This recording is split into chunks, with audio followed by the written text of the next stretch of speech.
अस्सलामु अलैकुम नाज़रीन। प्यारे नाज़रीन, आज की वीडियो में हम बताएंगे हज़रत आसिया रज़ी अल्लाह ताला अन्हा के बारे में।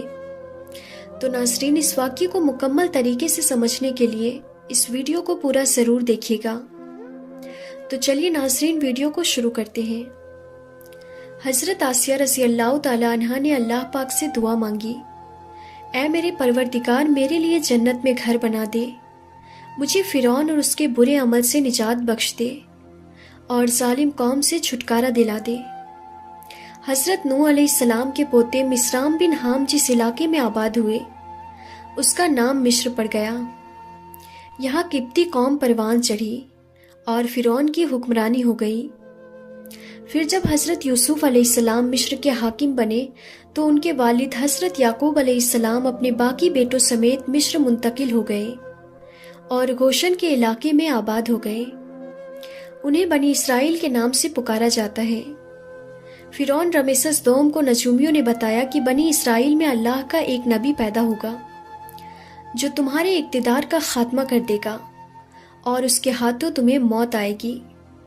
फ़िरौन इस खतरे से बचने की पेशबंदियों की कि बनी इसराइल को ग़ुलाम बना लिया, उनसे घटिया और अदना काम करवाता, उनके यहाँ पैदा होने वाले लड़कों को कत्ल करवा देता और लड़कियों को जिंदा रहने देता।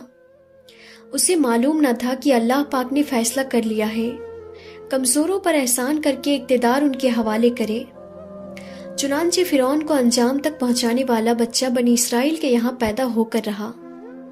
हज़रत मूसा अलैहिस्सलाम के वालिद का नाम इमरान और वालिदा का नाम हन्ना रहा। इसी नाम को युकत भी कहा जाता है। उन्हें अंदेशा था कि जालिम फ़िरौन उनके बच्चे को पैदा होते ही मरवा देगा।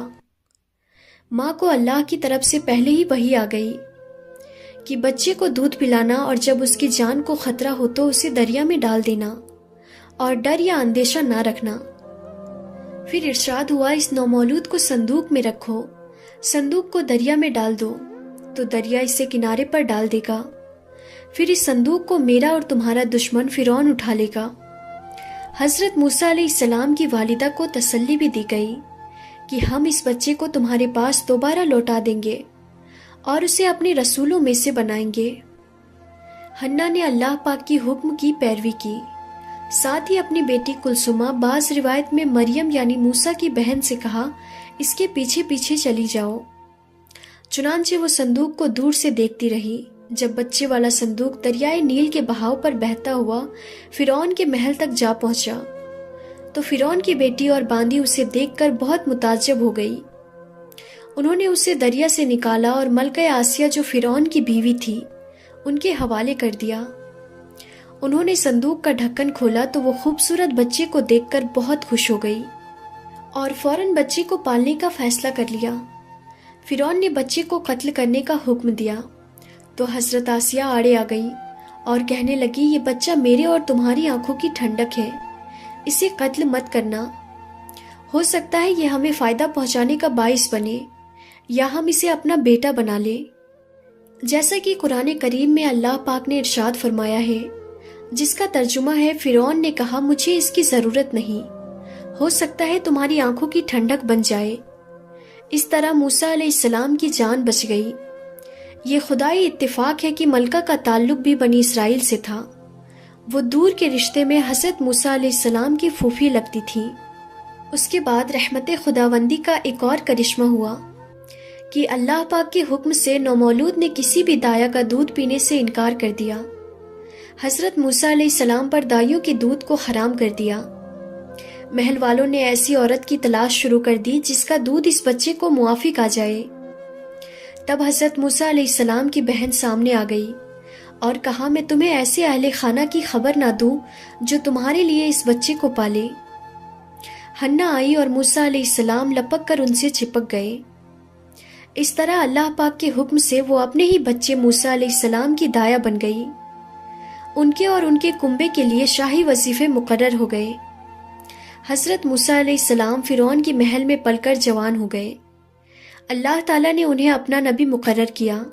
ये उस वक्त हुआ जब वो मिस्र से मुतय्यन चले गए।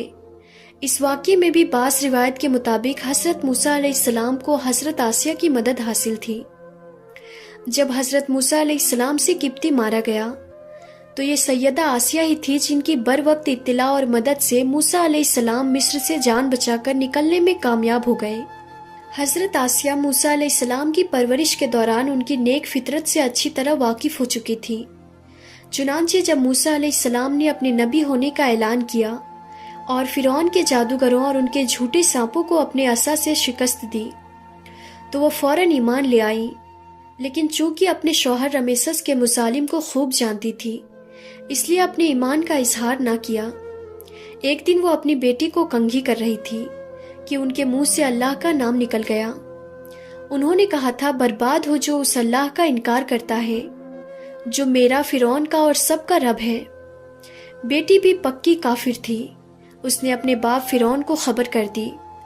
فرعون انہیں طرح طرح کی اذیتیں دینا شروع کر دی۔ حضرت آسیہ کو دھوپ میں لٹایا جاتا، ان پر سانپ چھوڑ دیے جاتے۔ وہ جواب دیتی، میں موسیٰ اور ہارون کے رب پر ایمان رکھتی ہوں۔ فرعون نے ان کے کئی رشتہ داروں کو ذبح کروا دیا، لیکن انہوں نے پھر بھی فرعون کو رب نہ مانا۔ آخر کار فرعون نے ان کے ہاتھ پاؤں میں کیل گاڑ دیے اور ان کے سینے پر بھاری چٹان گرا دی۔ حضرت آسیہ نے اللہ پاک سے دعا مانگی کہ اے میرے پروردگار، میرے لیے اپنے یہاں جنت میں ایک گھر بنا دے اور مجھے فرعون اور اس کے برے عمل سے نجات اور بخشش دلا دے اور مجھے ظالم قوم سے چھٹکارا دلا دے۔ روایت میں ہے حضرت موسیٰ علیہ السلام یہ دل دوز منظر دیکھ رہے تھے۔ انہوں نے بھی دعا مانگی، اے اللہ، رنج و درد آسیہ سے اٹھا لے۔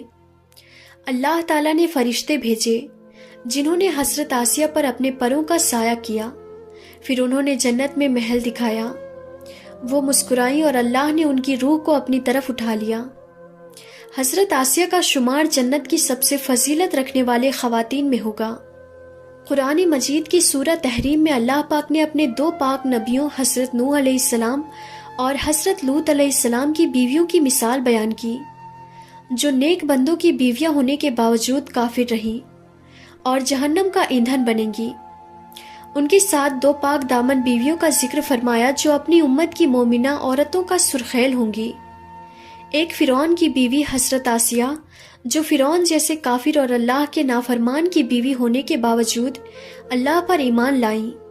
دوسری حضرت عیسیٰ علیہ السلام کی والدہ مریم بنت عمران، جب موسیٰ علیہ السلام ایک طویل جدوجہد کے بعد غالب آئے تو رمیسس ثانی انتقال کر چکا تھا اور اس کا بیٹا منفتح ثانی فرعون بن چکا تھا، اور وہی منفتح فرعون اپنے لشکر سمیت دریائے نیل میں غرق ہو گیا۔ اللہ پاک کی حضرت آسیہ پر لاکھوں کروڑوں رحمتیں نازل ہوں، آمین یا رب العالمین۔ تو ناظرین، ہم امید کرتے ہیں ہماری آج کی یہ ویڈیو آپ سبھی کو پسند آئی ہوگی۔ ویڈیو پسند آئی ہو تو اسے دل سے ایک لائک ضرور کر دیں۔ تو ہم پھر ملتے ہیں اگلی نئی ویڈیو میں، تب تک کے لیے خدا حافظ۔